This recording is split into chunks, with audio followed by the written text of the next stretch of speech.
दोस्तों मेरे एक सब्सक्राइबर ने बहुत ही अच्छा क्वेरी किया है कि कोटेशन कैसे बनाएं और इस पे मुझे स्ट्रेटजीज चाहिए जिससे मैं अपने कंपनी के साथ टाई अप कर सकूं।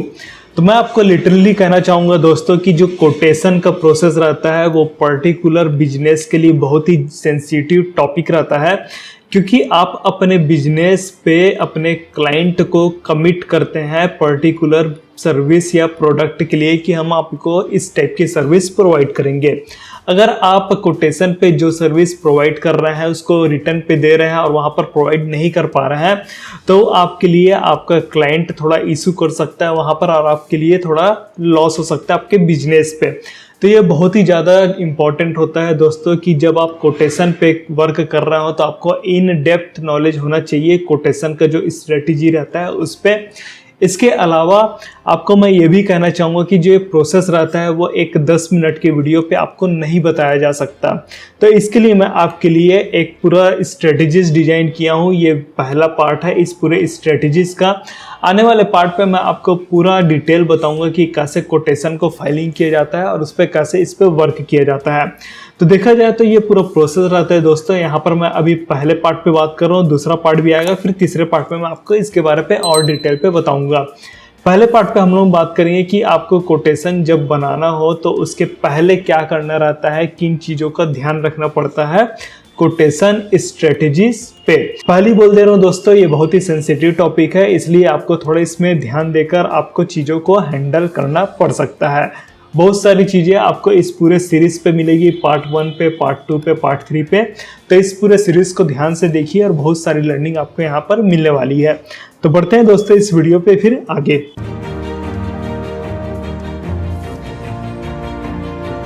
देखिए दोस्तों हम लोग बात कर रहे हैं कोटेशन स्ट्रेटजीज के बारे पे कि आपको कोटेशन कैसे फाइलिंग करना है, उस चीज़ के बारे पे मैं यहाँ पर आपको बताने वाला हूँ। उससे पहले मैं आपको एक डिस्क्लेमर देना चाहूँगा और ये डिस्क्लेमर आपके लिए बहुत ही ज़्यादा इम्पोर्टेंट है। ध्यान से आप इस चीज़ को समझिए। सबसे पहला इम्पोर्टेंट पॉइंट है आपके लिए कि आपका जो भी कोटेशन जाता है वो प्रोडक्ट और सर्विस के लिए अलग अलग जाता है। प्रोडक्ट मान लिया जाए आपका कोई एक प्रोडक्ट है, उसके लिए आप कोटेशन दे रहे हैं तो उसमें आपको ज़्यादा कोई मेहनत करना नहीं पड़ता क्योंकि प्रोडक्ट आपका ऑलरेडी मार्केट पे स्टेबल रहता है, उसका प्राइसिंग में ज़्यादा आपको फ्लक्चुएट नहीं करना पड़ता। लेकिन जब आप जहाँ बात करते हैं सर्विसेज के बारे में तो सर्विसेज क्या करता है, पर्टिकुलर क्लाइंट के जो भी प्रॉब्लम रहता है उसको सॉल्व करता है। अब प्रॉब्लम को सॉल्व करता है तो उसके अकॉर्डिंग आप क्या करते हैं, सर्विस को प्रोवाइड करते हैं। तो जिस हिसाब से आप सर्विस को प्रोवाइड कर रहे हैं अपने क्लाइंट के लिए उसके बिहाफ पे आपको कोटेशन बनाना पड़ता है और हर अलग अलग सर्विस के लिए आपका कोटेशन अलग अलग हो सकता है। प्रोडक्ट पे आपका सिंगल प्रोडक्ट रहेगा, भले उसका वेरिएशन हो सकता है तो वहाँ पर कोटेशन आपका एक ही कोटेशन पे वर्क हो सकता है। लेकिन बात आता है जब सर्विसेज का तो वहाँ पर आपको कोटेशन पे थोड़ा अलग टाइप का वर्क करना पड़ सकता है। तो प्रोडक्ट के लिए आपका अलग कोटेशन बनेगा और सर्विसेज प्रोवाइड कर रहे हैं तो वहाँ पर आपका अलग कोटेशन बनेगा। दूसरा पॉइंट आता है दोस्तों यहाँ पर हमेशा आप रिटर्न पे काम करिए। रिटर्न पे काम करेंगे तो लॉन्ग टर्म के लिए आपके लिए बेनिफिट रहेगा। तीसरा पॉइंट है यहाँ पर लीगल स्ट्रांग रहिए। आप हमेशा लीगल वर्क करिए, जितना ज्यादा लीगल स्ट्रांग रहेंगे उतना ही ज्यादा आपके लिए बेनिफिट रहेगा। ये वीडियो बना रहा हूँ दोस्तों ये एजुकेशन पर्पज से इस वीडियो को लीजिएगा, क्योंकि आपका बिजनेस है और आपका क्लाइंट है, उन दोनों के बीच में किस टाइप का डील हो रहा है वो मुझे नहीं पता है। कोटेशन स्ट्रेटजीज मैं आपको दे रहा हूँ, इसका पर्पज सिर्फ यही है कि आपको एक आइडिया आ जाए कि एक्चुअल पे हमको अपने क्लाइंट के साथ कैसे वर्क करना है ताकि हमारा बिजनेस पे ज़्यादा से ज़्यादा प्रॉफिट हो सके और हम लोग ग्रो कर सके और बेस्ट से बेस्ट सर्विस हम लोग अपने क्लाइंट को दे सके। तो इस वीडियो को आप एजुकेशन पर्पज से लीजिएगा, लेकिन अगर आपको एक्चुअल पे कहीं पर कुछ प्रॉब्लम हो रहा है, कहीं पर आपको कुछ समझ नहीं आ रहा है तो आप थोड़ा सा एक्स्ट्रा चार्ज देकर आप सीए और फिर लीगल एडवाइज़र की जरूर हेल्प लीजिए। सीए जिस हिसाब से आपको गाइड करेगा, लीगल एडवाइज़र जिस हिसाब से आपको गाइड करेगा वो आपको बहुत ही ज़्यादा बेनिफिट करेगा, आप उनकी हेल्प ले सकते हैं। फ्यूचर में अगर कुछ प्रॉब्लम हो रहा है उससे बचने के लिए आप थोड़ा सा एक्स्ट्रा खर्च करके अगर सीए और लीगल एडवाइज़र की हेल्प लेते हैं तो आपके लिए ज़्यादा बेनिफिट यहाँ पर होगा। तो इस वीडियो को आप एजुकेशन पर्पज से लीजिए, कहीं कुछ हेल्प अगर की ज़रूरत पड़ रही है तो लीगल एडवाइज़र और सीए की आप हेल्प ले सकते हैं। तो इस वीडियो पे हम लोग बात कर रहे हैं दोस्तों कोटेशन स्ट्रेटेजी के बारे पे। मैं 3 चीजों के बारे में आपके साथ बात करने वाला हूँ। और जैसा कि मैंने बताया कि प्रोडक्ट का अलग कोटेशन बनता है, सर्विसेज का अलग कोटेशन बनता है। हम लोग यहाँ पर बात करने वाले दोस्तों सर्विसेज बेस्ड का, कि आप कैसे सर्विस बेस्ड अगर कुछ सॉल्यूशन प्रोवाइड करते हैं तो उसके लिए कोटेशन आप कैसे बना सकते हो, उसके लिए प्रिपेयर कर सकते हैं। तो कोटेशन बनाने से पहले जो 3 चीजें आपको ध्यान रखनी है, उसमें से पहला चीज आता है आपका in depth discussion with your client. अपने क्लाइंट के साथ इन डेप्थ डिस्कशन कीजिए कि पर्टिकुलर क्लाइंट को किस टाइप की सर्विसेज चाहिए, उस चीज के बारे पे। आप क्या कर रहे हैं, सर्विस प्रोवाइड कर रहे हैं। सर्विस क्या करेगा, आपके क्लाइंट का जो प्रॉब्लम है उसको सॉल्व करेगा। तो आप जितना बेटर तरीके से अपने क्लाइंट के प्रॉब्लम को समझेंगे, उतना ही बेटर तरीके से आप सॉल्यूशन देंगे। और जितना बेटर तरीके से आप सॉल्यूशन दे पाएंगे, उतना ही बेटर तरीके से आप क्या कर पाएंगे, कोटेशन को बना पाएंगे। तो उसके लिए आपको क्या करना पड़ेगा, अपने क्लाइंट के साथ इन डेप्थ डिस्कशन करना पड़ेगा कि भाई पर्टिकुलर क्लाइंट को किस टाइप की प्रॉब्लम हो रही है, ताकि अच्छे से हम लोग उसको सर्विस प्रोवाइड कर सके, अच्छे से उनको हम लोग सॉल्यूशन दे सके।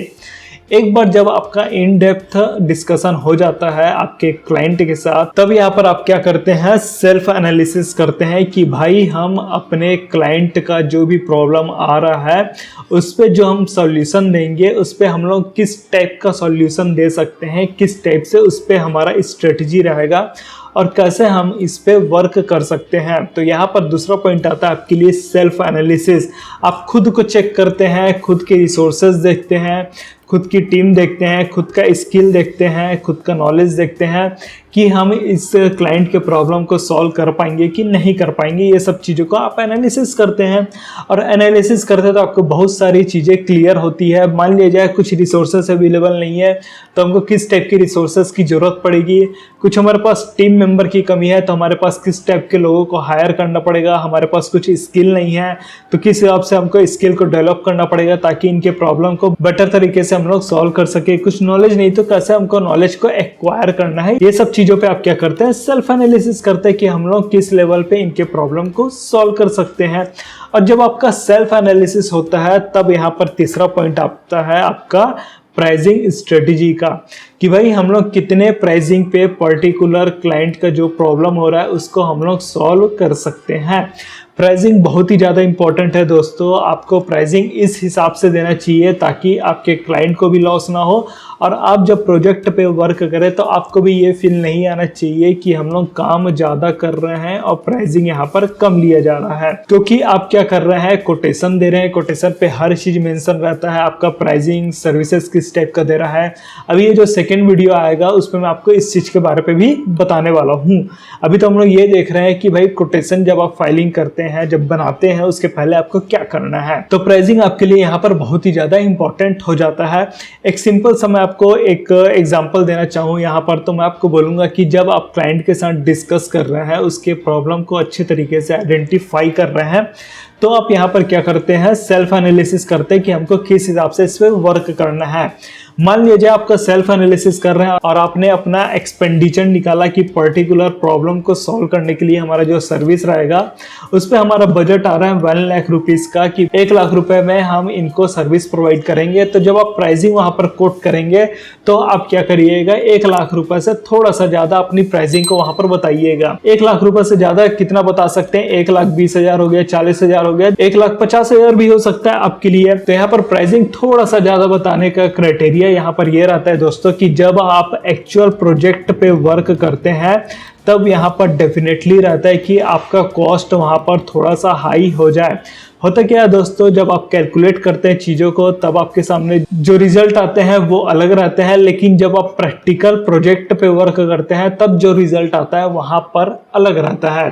तो ये जो रिजल्ट आ रहा है और ये दूसरा रिजल्ट आ रहा है प्रैक्टिकल वाला, इन दोनों को डिफर करने के लिए हम लोग क्या करते हैं, थोड़ा सा प्राइसिंग यहाँ पर बता के कोट करते हैं, जिससे हम इसमें सस्टेन कर सके। मान लिया जाए आपका खर्चा आ रहा है 1 लाख रुपए और अब प्राइसिंग भी आप 1 लाख रुपए लगा के उसको दे रहे हैं क्लाइंट को, लेकिन जब आप वर्क करना स्टार्ट करते हैं तो आपको तो क्लाइंट 1 लाख रुपए पे कर देगा, लेकिन एक्चुअल पे जब आप वर्क करते हैं तो वहां पर आपका कॉस्ट आ रहा है मान लीजिए 1,30,000 रुपए। तो ये 30,000 रुपए आ रहा है दोस्तों, वो आपके लिए एक्स्ट्रा बर्डन रहेगा। और सिंपल सा बात है, जब एक्चुअल प्रोजेक्ट पे काम होता है तो थोड़ा बहुत प्राइसिंग का ऊपर नीचे हो सकता है, बजट का ऊपर नीचे हो सकता है। तो जब भी आप प्राइसिंग कर रहे हैं तो थोड़ा सा उसको ज्यादा बता के करिए। और मान लीजिए क्लाइंट आपके साथ नेगोशिएट भी करता है तो आपके पास थोड़ा बहुत मार्जिन यहाँ पर रहता है, नेगोशिएट यहाँ पर इजीली तरीके से आप कर सकते हैं। तो प्राइसिंग का भी स्ट्रेटेजी यहाँ पर आपके लिए बहुत ही ज्यादा इंपॉर्टेंट रहता है। एक्चुअल पे देखा जाए तो कोटेशन में आपको बहुत सारी चीजों का ध्यान रखना पड़ता है जब आप कोटेशन बनाते हैं उसके पहले। या तो मैं आपको सिंपल 3 चीजों के बारे में बताया हूँ, लेकिन जब आप एक्चुअल पे वर्क करते हैं तो वहां पर बहुत सारी चीजों पे आपको वर्क करना पड़ सकता है। अब आपके लिए आता है दोस्तों एक्शन स्टेप। एक्शन स्टेप है कि आप अपने क्लाइंट से मीटिंग करिए, जितना ज़्यादा हो सके उतना ज़्यादा अपने प्रोसेस पे वर्क करिए। कुछ अगर हेल्प की ज़रूरत है तो आप सीए से एक बार जरूर कंसल्ट करिए, लीगल एडवाइजर से आप कंसल्ट करिए, उन लोग आपको बेटर तरीके से बता पाएंगे। हम लोग भी जब वर्क करते थे तो सीए और लीगल एडवाइजर से एक बार कंसल्ट करते थे कि किस हिसाब से कोटेशन को हमको देना है अगर बड़े प्रोजेक्ट पे हम लोग डील कर रहे हैं तो। और जो मेरा सेकेंड पार्ट का वीडियो है उसको आप देखिए, उसमें मैं और भी नया स्ट्रेटेजीज आपके साथ शेयर करने वाला हूँ। आप क्या करिए, जो प्लेलिस्ट में दे रहा हूँ उसको फॉलो करिए, यहाँ पर वीडियोस कंटिन्यूअसली आपको मिलते जाएंगे।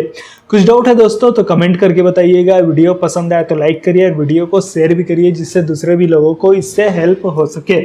इस वीडियो में बस इतना ही दोस्तों, फिर मैं मिलता हूँ आपको नेक्स्ट वीडियो पे। तब तक के लिए take care and thanks for watching.